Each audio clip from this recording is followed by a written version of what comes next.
Hi everyone. So before we start today's session, so I want you to give some task.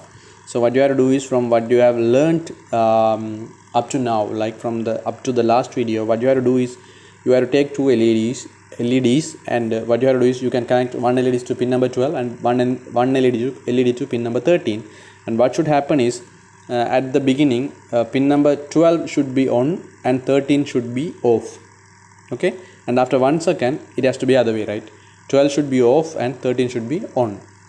So then after 1 second again, 12 should be on, 13 should be off. That means when LED, two LEDs have to blink, but other way around, right? When one is on, other one has to be off. Then after 1 second, that one has to be on, off, the other one has to be on, like that, right? So please try that code. With the last coding, just changing some simple things. Okay, just changing some lines, like location of some lines, you can simply make it. So I strongly suggest you to write an algorithm like I did last time, and then edit the code. That will be easy, right? So you have to do that, otherwise you may not be able to catch up things without doing something by yourself, right? If you just follow these things, the tutorials, you get the knowledge, but still you will not be able to do something by yourself. Okay, so just do that, and also play around with that. Try to do some other scenarios like I said, and try to see what are the errors you are making and how you can fix that out.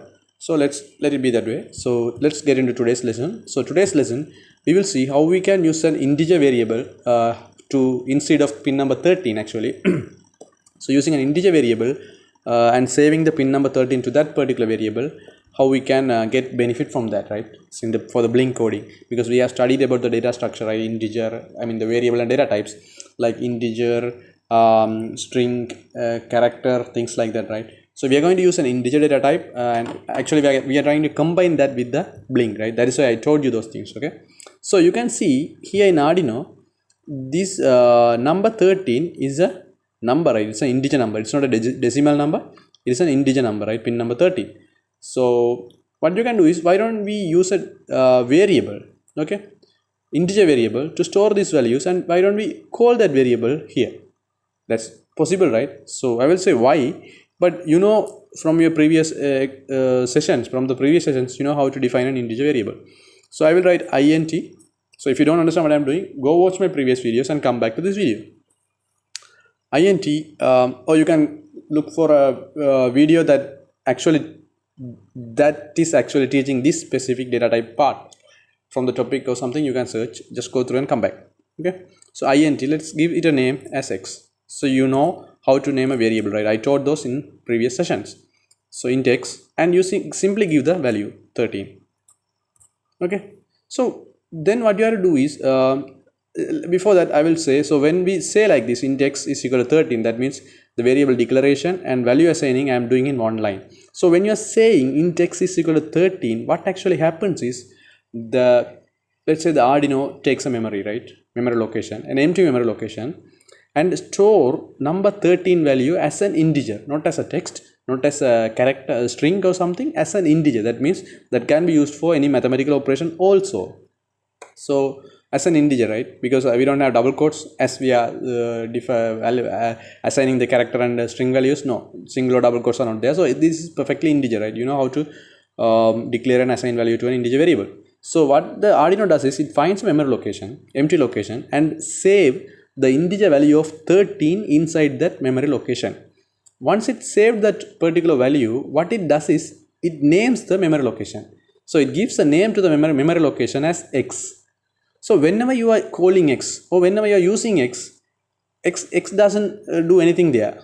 So Arduino will have the reference as x, and go to that particular memory location that is named as x, and see what is inside that memory location. So it will find an integer value of 13 inside that memory location, and instead of x, Arduino will return this particular integer value that is stored in the memory location named as x. So I hope this is very clear to you, because when we serial print that also, we simply passed the x and we found that number is printed. So now what we have to do is, simply wherever we find 13, we can simply pass x. Then what will happen? As I said, that memory location value, the stored value 13 will be replaced everywhere. So what I will do is, I will remove this 13 and I will pass x here. Okay. and everywhere x.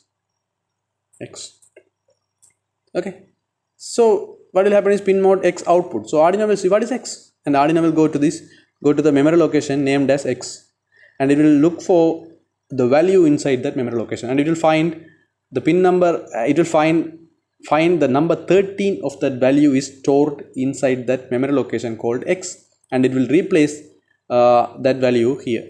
It itself will replace, so you don't need to worry, right? So when you write x, these things will happen. So this is what was earlier, right? This is what we were looking for. This is what we had written already. So if I replace x, the same thing happens actually.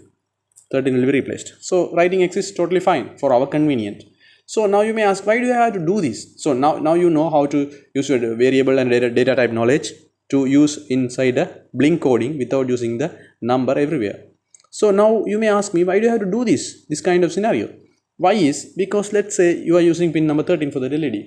Someday your customer comes and say, okay, these things will not happen, but I'm just saying, because blinking an LED is nothing to do with the customer, but still you can imagine like that.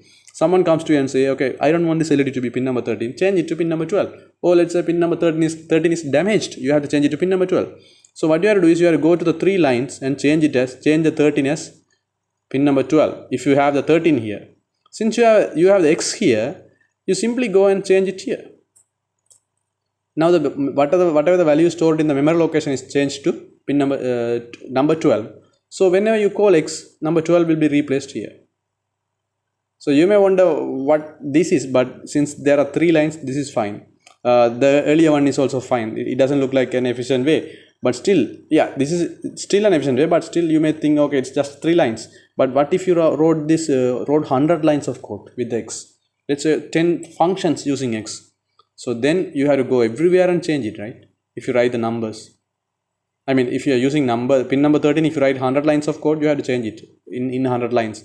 But if you are using X in the 100 lines instead of the number, you have to go here and change, that's enough. If I change once again, change it to 10, change it to 10. Then everywhere it will be changed as 10.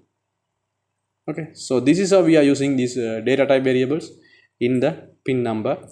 This is how we are using data types and variables in Blink. So this is a very good idea to do, right? So please try to do this hereafter, follow this way, and try to watch this video again if you want, because we will use this kind of scenario hereafter in the upcoming lessons and upcoming practicals, okay? Teachings, whatever, and the practicals and coding.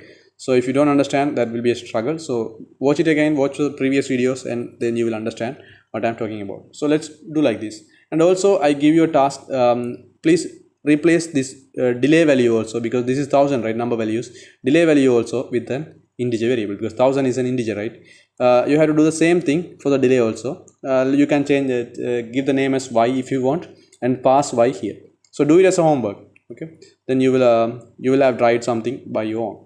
So I hope you have understood what I taught. So you should know, instead of passing the number, we can assign the number value to an integer variable. You can name the variable and you can pass the name of the variable wherever you have used the particular number pin. Okay, so it will benefit you in many ways, like editing and code, good coding practice actually, where even if you have 1000 lines of code, if you change that value in one place, that since the variable is not one place, and then wherever you have used that variable, then the value will be replaced. Hope you understood what I taught. Please consider subscribing us, and I will catch you up in the next video. Until then, have a great day ahead.